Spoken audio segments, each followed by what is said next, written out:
Hey there, crypto enthusiasts. Welcome back to our channel. Today, we're diving into a straightforward guide on how to send XDC from your Phantom wallet to Crypto.com in 2025. If you're looking to move your Fin tokens seamlessly, you're in the right place. This process is simple, but always remember to double-check everything to keep your assets safe. Let's get started. First things first, make sure you have everything set up.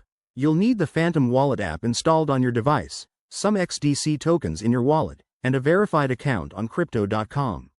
If you're missing any of these, pause here and get them sorted. It's crucial for a smooth transfer. Step 1. Open your Phantom wallet app and unlock it with your password or biometric authentication. Once you're in, navigate to your assets and select XDC from your wallet balance. This will bring up your XDC holdings. Next, hit the Send button. You'll be prompted to enter the recipient's address. Head over to your Crypto.com app or website, go to your wallet section, and copy the deposit address for XDC. Paste that address into the recipient field in Phantom Wallet. Double-check it. Typos can lead to permanent losses. Now, enter the amount of XDC you want to send. Be mindful of any network fees.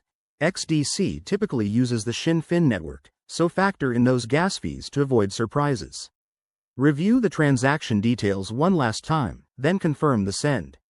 You'll get a confirmation prompt, approve it, and your transaction will be broadcasted to the network. Sit tight while the transaction processes. It usually takes a few minutes, but it can vary based on network congestion. Once it's confirmed, check your Crypto.com account to see your XDC arrive. And that's it, you've successfully transferred your tokens. A quick tip. Always use official apps and verify addresses to prevent scams.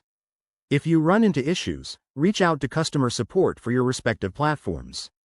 Thanks for watching. If this helped, give it a thumbs up and subscribe for more 2025 crypto tutorials. See you next time.